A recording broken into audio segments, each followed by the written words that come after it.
I just kind of want to clarify some things. I'm a new ankle weaver, and I really struggled with this pattern because I'm a knitter, and in my world and in my mind, every square represents a stitch. Well, ankle weaving, that is not the case. I did understand this part. These are done 3 times. This is this section 6. This is 2. But to read the pattern, you would start out heddled. Essentially, the white means nothing, but it would be, you follow it heddled, unheddled in one color, that's the beige. Then for the Baltic weaving, you require 2 stitches for this heddled one. So that's 2 stitches for this heddled one, and then down to the unheddled beige, heddled, unheddled double in another color, heddled, unheddled, and you follow that pattern on, but it's basically a diagonal. I was following up, down, up, down, up, down, thinking that this white was the same as this blue. They just denoted it with to be double with a different color.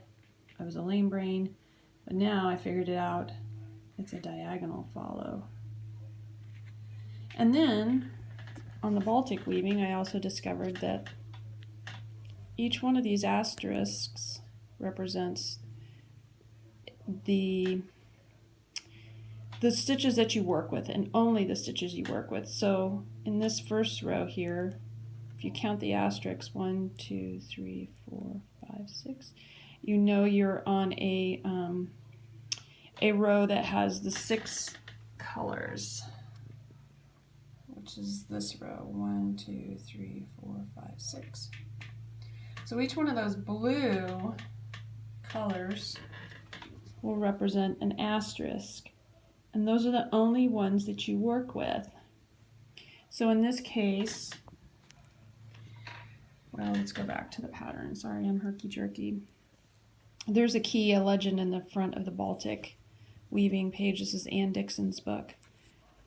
On this one, you would skip, you do nothing to this stitch. You leave it as it is. And then on this one, you leave it. That's the second one. When you get to the third blue stitch, you push it down.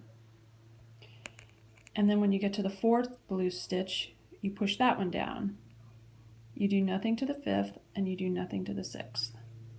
And then when you get to the second line, it's 1, 2, 3, 4, 5, 6, 7. You know you're working with the next row, next pick. This one would mean you push it down, then you skip over to the next asterisk square. You do nothing, push that one down. That's the fourth blue thread. Then on the fifth blue thread, you do nothing. On the sixth blue thread, you do nothing, because that's what the key indicates. But on this one with the asterisk, you push it down.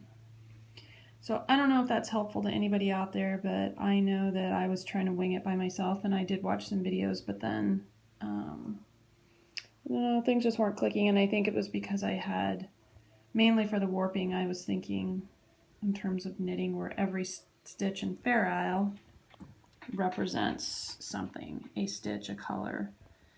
So I don't know, I hope that helps somebody out there.